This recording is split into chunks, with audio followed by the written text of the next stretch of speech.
আমরা শীতের সময় যখন টমেটো চাষ করছিলাম, আপনারা অনেকেই ভিডিও দেখছিলেন, প্রচুর টমেটো ধরেছিল আর টমেটো গাছের গ্রোথ অনেক ভালো ছিল। তো এখন এটা গরমের সময় চলতেছে, তো এই সময় টমেটো গুলো লাগানো যায়, যেটা গ্রীষ্মকালীন যেই টমেটো রয়েছে এটা আমরা লাগানোর পরে দেখলাম এই সময় আসলে অনেক ভাইরাস পোকার আক্রমণ রয়েছে। তো এটার থেকে বাঁচার জন্য আমরা অর্গানিক সিস্টেমগুলো ট্রাই করি, যেমন নিম তেল রয়েছে।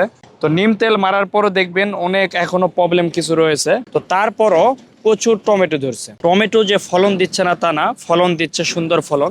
আর নিম তেল একদম ছোট থেকে যেগুলো ট্রাই করছি, যেমন এটা ছোট ছিল, পরবর্তীতে লাগাইছে আমরা গাছগুলো, এটির গোটটা অনেক সুন্দর রয়েছে। আমার মনে হচ্ছে এখন গাছগুলো আস্তে আস্তে ভালো হবে, যেটা নতুন কষি যে আসতেছে, ডাল আসতেছে। যদি এই পাশে দেখাই আপনাদের, দেখেন এই জায়গায় ডালগুলো অনেক সুন্দর, পাতাগুলো অনেক সুন্দর, এই ডালগুলো নতুন বাইরে হয়েছে আর প্রচুর ফুল আসছে। এই যে ফুল আসছে, ছোট ছোট টমেটো ধরছে। আপনার প্রয়োজনীয় ছাদ বাগানের পণ্য অর্ডার করতে আমাদের ওয়েবসাইট ভিজিট করুন। তার মানে অর্গানিক ভাবে যদি এই সময় আপনি টমেটো চাষ করতে চান, নিম তেল শুধু প্রয়োগ করে, অর্গানিক আরো যে জিনিসগুলো রয়েছে এটাতে, সেই ক্ষেত্রে টমেটোর গাছের অবস্থা কিছুটা খারাপ হবে, তবে ফলন পাবেন। ফলন যে একদম পাচ্ছি না তা না, এখানে দেখে বোঝা যাচ্ছে যে ভালো ফুল আসছে এবং টমেটো গুলো ধরছে। টমেটোতে কোনো পোকার এখনো অ্যাটাক করতে পারেনি, বাট পাতাগুলোর সমস্যা হচ্ছে একটু। তো এগুলো যদি আমরা রাসায়নিক কিছু কীটনাশক আরো কিছু জিনিস রয়েছে, এগুলো যদি আমরা দিয়ে দেই ভালো আসবে, কিন্তু আমরা এটা দেবো না। আমরা অর্গানিক ভাবে যতটুকু পারবো এতটুকুই।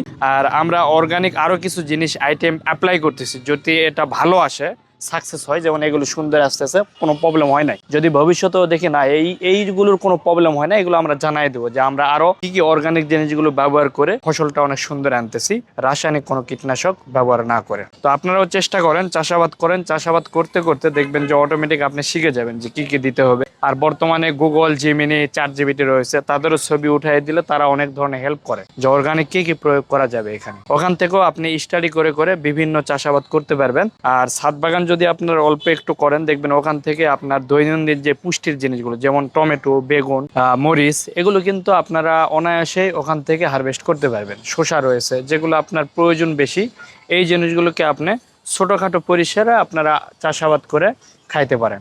আর আমাদের সিরাজ থেকে ছাদ বাগান করার জন্য সকল ধরনের প্রোডাক্ট পাবেন। জিও গ্রো ব্যাগ থেকে শুরু করে, মাটি থেকে শুরু করে যত রকমের প্রোডাক্ট রয়েছে ছাদ বাগান করার জন্য, সম্পূর্ণ প্রোডাক্ট পাবেন একটি প্ল্যাটফর্মে। তো যে কোনো প্রোডাক্ট অর্ডারের জন্য আমাদের স্ক্রিনে দিয়ে আপনারা যোগাযোগ করতে পারেন, অথবা আমাদের ওয়েবসাইট ভিজিট করেও আপনারা অর্ডার করতে পারবেন।